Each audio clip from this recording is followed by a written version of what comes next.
Eu acredito que hoje em dia a mídia que nos possibilita que a gente ocupe o papel, o lugar do outro, é o videogame, né?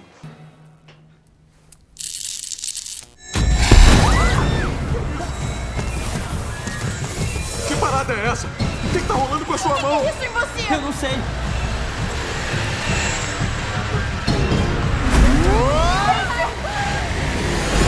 Ele desapareceu!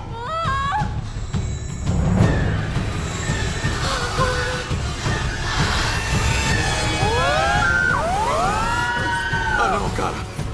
Não, não. Isso não, cara! Por mais que a gente se sinta identificado, sinta empatia por um filme, por um livro, um personagem de um filme, um personagem de um livro, o videogame nos coloca naquele lugar. Eu sou aquela pessoa, né? De algum jeito, eu não sei como, eu acho que a gente foi, tipo, sugado pro jogo. E viramos os avatares que escolhemos. As escolhas que eu vou fazer, os diálogos que às vezes a gente pode escolher dentro do jogo, vão demonstrar que personagem eu quero criar, que personagem eu quero construir dentro dessa narrativa que é só minha, né? As pessoas entram no Oasis por todas as coisas que podem fazer, mas elas ficam por todas as coisas que podem ser. Alto, bonito, assustador, de outro sexo, de outra espécie, gente, desenho animado, você escolhe.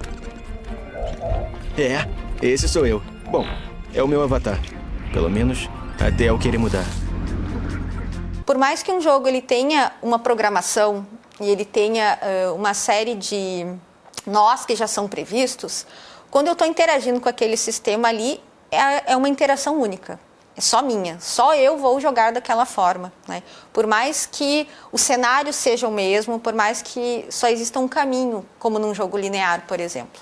Então, a minha interação com o jogo, ela é significativa nesse nível, né? Então, eu construo os valores, eu construo a narrativa que eu quero da forma que eu quero, né? E alguns jogos mais contemporâneos, eles vão mais ainda além para oferecer esse tipo de experiência para o jogador, né? Abertura do diafragma? Sim.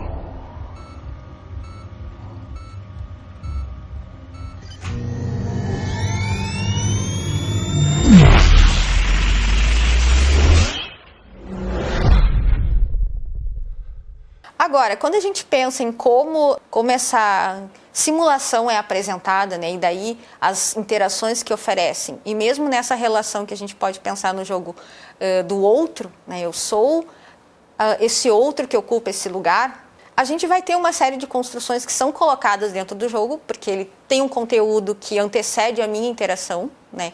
Existe a narrativa do jogo, existe as personagens que não são jogáveis, né, as NPCs, existem os diálogos que são programados, então o que eu vou poder interagir e escolher dentro disso é pensando nisso que já está programado.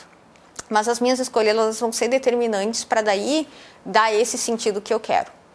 Agora, quando a gente pensa nesse conteúdo que está sendo apresentado, esse conteúdo ele reflete, sim, pensamentos, ele reflete ideias, visões de mundo e valores, né? Então, não pensar que esses valores eles têm um sentido daí dentro daquela apresentação que está sendo feita, é não considerar que aquela narrativa ali, ela quer me contar alguma coisa, ela quer me mostrar alguma coisa, por mais que eu esteja muito mais preocupada em sair correndo do que ler a história, né? Ler aquilo que está sendo mostrado para mim. Tá louco? Não pode contar quem você é, não pode falar seu nome. Você não é qualquer uma. Você não me conhece. Não sabe nada sobre mim, a gente não se conhece. Eu te conheço, sim. Eu tô apaixonado. Então, os jogos, eles vão sim trabalhar com modelos que nos são apresentados, né? Sejam modelos de relações pessoais, modelos de interação entre pessoas amigas, né? Modelos do que é ser um herói, do que é ser uma heroína. Então, esses modelos, eles vão repetir muitos dos modelos que são os modelos que a gente tem na vida cotidiana, né? E nas outras narrativas, na cultura.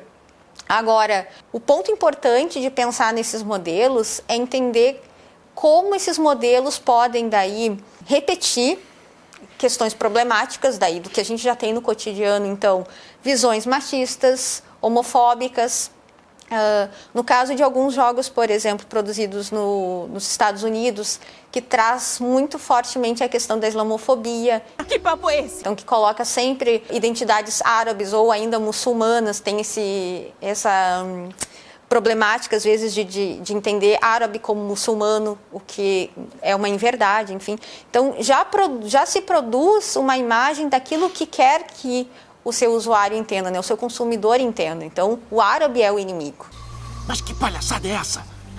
Perceber essas ideias que estão ali no conteúdo do jogo é entender como o jogo não é um objeto isolado, ele é um objeto dentro de uma cultura maior e todo o conjunto que envolve isso, né? Então, as experiências das pessoas, que podem ser inconscientes, né, no momento de uma produção, do desenvolvimento de uma narrativa de um jogo, mas podem também ser conscientes, e quando elas são conscientes é que a gente tem que tentar identificar de alguma forma, né? Por que eu construo um jogo, uma narrativa em que o meu inimigo é sempre um árabe?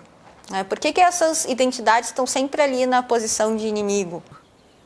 Odeio esse jogo. Daí, quando a gente tem o inverso, esses jogos sofrem críticas, né, do mercado consumidor estadunidense.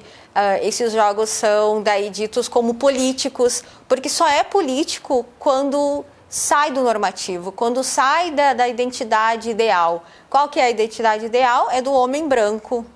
Se eu tenho outras identidades, daí isso sim vira motivo de reclamação, né? Então, daí, os valores que são apresentados, se eles estão pertinentes com essa visão de mundo de homem branco, daí tá tudo ok.